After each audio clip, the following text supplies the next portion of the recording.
गोपालगंज में जब चुनावी मुद्दों की बात की जाती है तो यहाँ के लोगों के जेहन में तुरंत तीन मुद्दे आ जाते हैं। गन्ना, गंडक और गुंडा।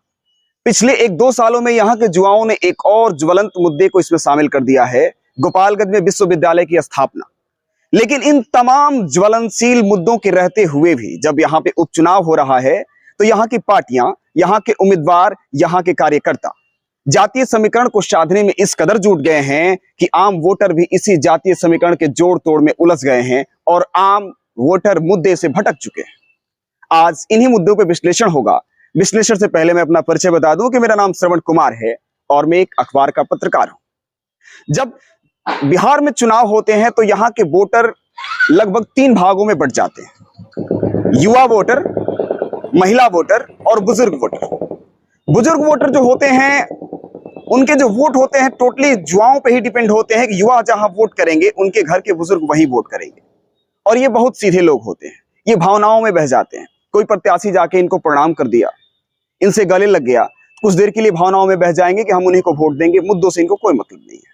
महिला वोटर है, वो भी घर के युवाओं पर डिपेंड होती है, निर्भर होती है। युवा वोटर जो होते हैं वो मुद्दों की बात करते हैं और विकास की बात करते हैं।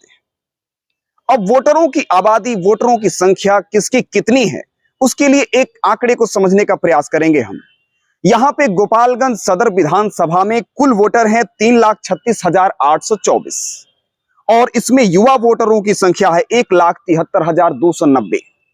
एक और आंकड़ा सुन लीजिए, वृद्ध वोटर जो हैं 70 से लेकर 100 वर्ष के बीच के वोटर जो हैं उनकी संख्या है 17,131 और ये 17,131 जो मतदाता हैं वो पूरी तरीके से युवाओं पे निर्भर होते हैं। युवाओं के कंधे पे चढ़ के एक तरह से जाते हैं मतदान केंद्रों पे वोट देने के लिए। तो युवा जहां चाहेंगे वहीं इनका भी वोट जाएगा। 1,90,000, 3,36,000 में से 1,90,000, लगभग 60% वोट युवाओं के हाथों में है। वही युवा जो विकास और मुद्दे की बात करते हैं। फिर भी जातीय समीकरण में युवा भी इस बार उलझ गए हैं और मुद्दों से भटक चुके हैं। एक बार थोड़ा सा मुद्दे पे गौर कीजिए। मुद्दे जो पुराने से चलते आ रहे हैं, गन्ना, गंडक और गुंडा। पहले गन्ना पे चर्चा करेंगे। यहां सबसे अधिक किसान बड़े पैमाने पे गन्ने की खेती करते हैं और उस गन्ने से चीनी उत्पादन के लिए गोपालगंज में 4 चीनी मिल हुआ करते थे पहले। 1996-97 में हथुआ का चीनी मिल बंद हो जाता है। एक पूरा का पूरा इलाका एक दूर सफर तय करके अपने गन्ने को पहुंचाने को विवश हो जाता है। वो चीज कुछ दिन के बाद लोग भूल जाते हैं। एक सासा मूसा का चीनी मिल है जो आज से लगभग 4-5 साल पहले बॉयलर ब्लास्ट होने के बाद से पूरी तरीके से बंद हो जाता है। सरकार के प्रयास के बाद वो खुलता है, 1 साल चलता है, फिर से बंद हो जाता है। अब वहां पे 2014 से लेकर आज 2022 है, अब तक जितने सत्रों में पेराई हुई है किसानों के एक बड़े अमाउंट उसमें बकाए हैं। और जब मिल बंद हुआ तो कर्मचारियों का बड़ा तबका भुखमरी का शिकार हो गया, काम तलाशने में जुटे हैं। अब ये दोनों समस्याओं को लेकर के हमेशा धारणा प्रदर्शन होते हैं चीनी मिल के सामने, कलेक्ट्रेट के सामने, जिला मुख्यालय में। लेकिन ये किसान सीधे मुख्यमंत्री के पास नहीं जाते।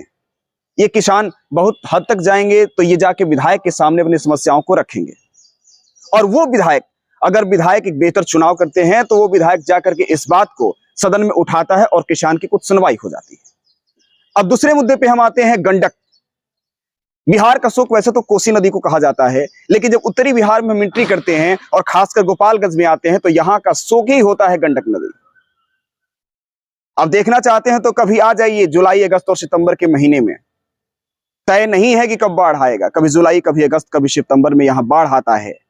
और इस विधानसभा के लगभग 2 दर्जन गांव बाढ़ की त्रासदी को झेलते रहते हैं प्रत्येक साल। अब मुश्किलें ये हैं, लोग कहते हैं कि वहां से हट के घर बना ले कहीं दूसरी जगह, तो वहां से पुनर्वास एक बहुत बड़ा समाधान नहीं है बाढ़ पीड़ितों के लिए।